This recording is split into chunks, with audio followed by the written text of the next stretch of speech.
Okay, here in the second part of our spreadsheet math lesson, we are going to take a look at how to find the average of a set of numbers, how to enter in complex formulas, how to copy formulas, and then we're going to deal with exponentiation, which is like 2 squared or 2 to the 5th power, something like that.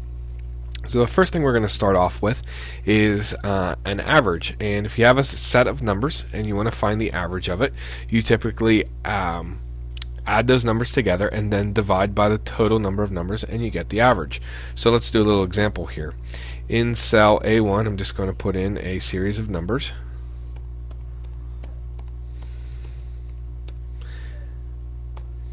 Okay. Now if we were going to do this on paper, we would add 5 plus 6 plus 3 plus 8 plus 2 plus 7 and get that total and divide by the total number of numbers. So in this case we have 6 numbers.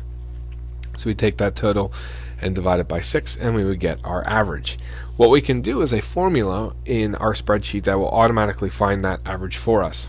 So as we know, all formulas, functions begin with an equal sign. So we first put in equals, and the name of this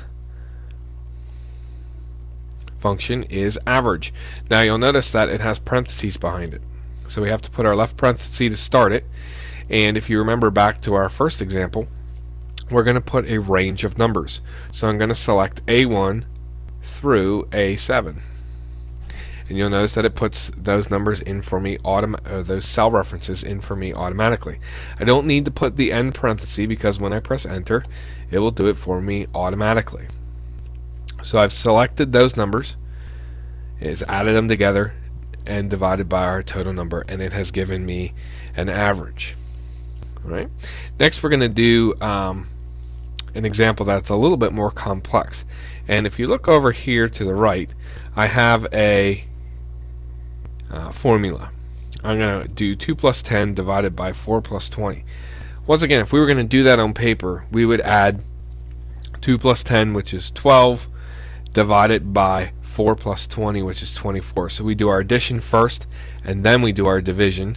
So we'd get 12 divided by 24, and we get our answer of 1/2 or 0.5. Well, we're going to put in our formula into Excel, and we're going to see what it does. So I'm going to put 2 in for B1, and in C1 I'm going to put in 4. And then in D1 I'm going to do my function.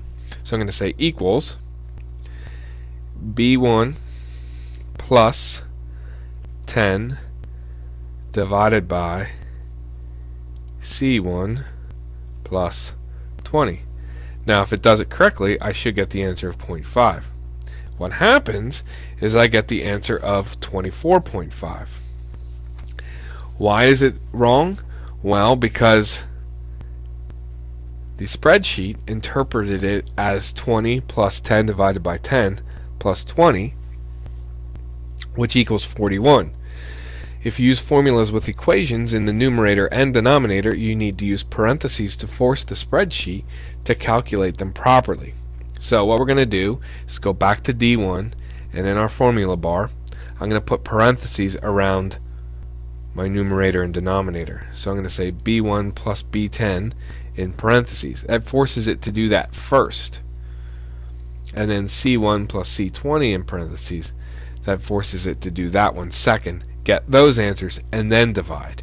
Now if I press enter, I get my correct answer of 0.5 or 1/2. What if we want to copy a formula? Say I wanted to take this formula right here and I want to copy it to somewhere else.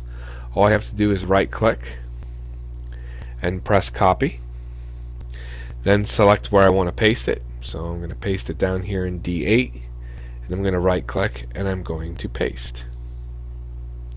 And you can see that what it's done is it has realized that I've gone to cell D8 and it's now dividing B8 plus 10 divided by C8 plus 20.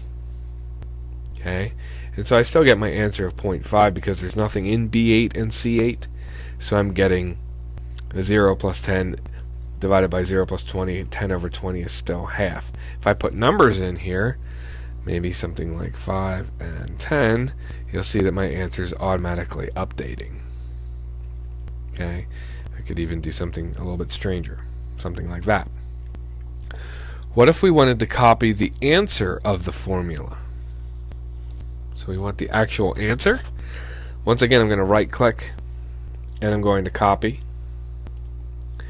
and I'm going to select my destination cell, and then right click and I'm going to say paste special. I'm going to remove the check mark that says paste all, and I'm going to remove everything.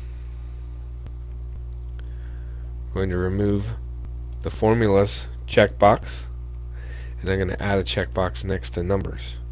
Now if I click OK, you'll see in my formula bar I no longer have the answer, or the formula, but I strictly have just the number of 0.5.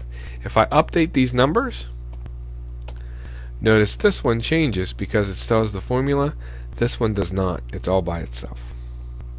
The last thing we're going to take a look at is exponentiation, or how to do powers. Okay, what if I have something like 2 squared?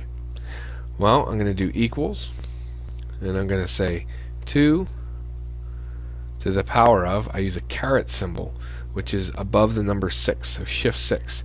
2 to the power of 2, press equals, and I get 4. I could do it with cell references too. For instance, I could say, here is my base number and here is my power, and now I'm going to do a formula. So I'm going to say equals A16 to the power of A17. So 2 to the power of 6 is 64. How about 2 to the power of 8? 256.